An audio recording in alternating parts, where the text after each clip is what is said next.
ante el Rayo, Paula. Así es, y además gracias a Julián Álvarez. Los 3 tantos del marcador para el Atlético de Madrid fueron de la araña, que le dio la vuelta al partido a partir del minuto. Habrá que esperar hasta el siguiente partido, que por cierto es contra el Real Madrid, para saber si anoche fue realmente un punto de inflexión para los colchoneros esta temporada. El héroe de la noche, Julián Álvarez, llevaba sin marcar desde la primera jornada, pero hizo posible este marcador por 3-2 favorable al Atlético en los últimos 10 minutos de partido.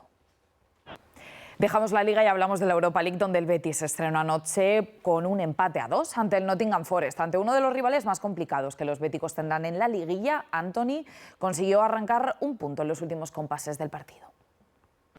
Y en unas horas, esta misma mañana, Carlos Alcaraz empieza la gira asiática debutando en el ATP 500 de Tokio, un torneo en el que nunca ha participado. Carlitos Derbi madrileño ante el Rayo, Paula. Así es, los 3 goles, hat-trick de Julián Álvarez para rescatar a los colchoneros. La araña le dio la vuelta al mar.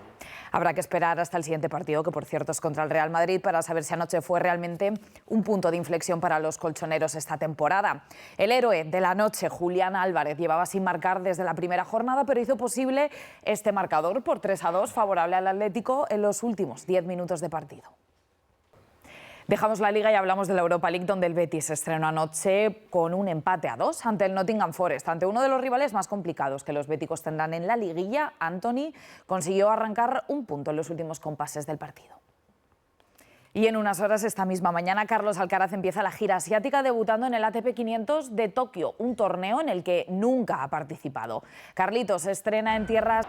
Habrá que esperar hasta el siguiente partido para saber si anoche fue un punto de inflexión para los colchoneros esta temporada.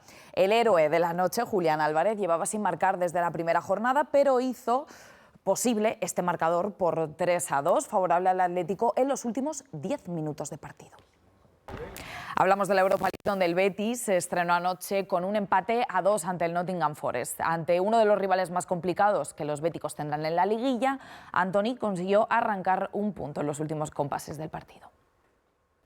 Y en unas horas, esta misma mañana, Carlos Alcaraz empieza la gira asiática debutando en el ATP 500 de Tokio, un torneo en el que nunca ha participado. Carlitos se estrena en tierras. Habrá que esperar hasta el siguiente partido, que por cierto es contra el Madrid, para saber si anoche realmente fue un punto de inflexión para los colchoneros en esta temporada. El héroe de la noche, Julián Álvarez, llevaba sin marcar desde la primera jornada, pero hizo posible este marcador por 3-2 favorable al Atlético en los últimos 10 minutos de partido. Y hablamos de la Europa League, donde el Betis se estrenó anoche con un empate a 2 ante el Nottingham Forest. Ante uno de los rivales más complicados que tendrán los béticos en la liguilla, Antony consiguió arrancar un punto en los últimos compases de partido.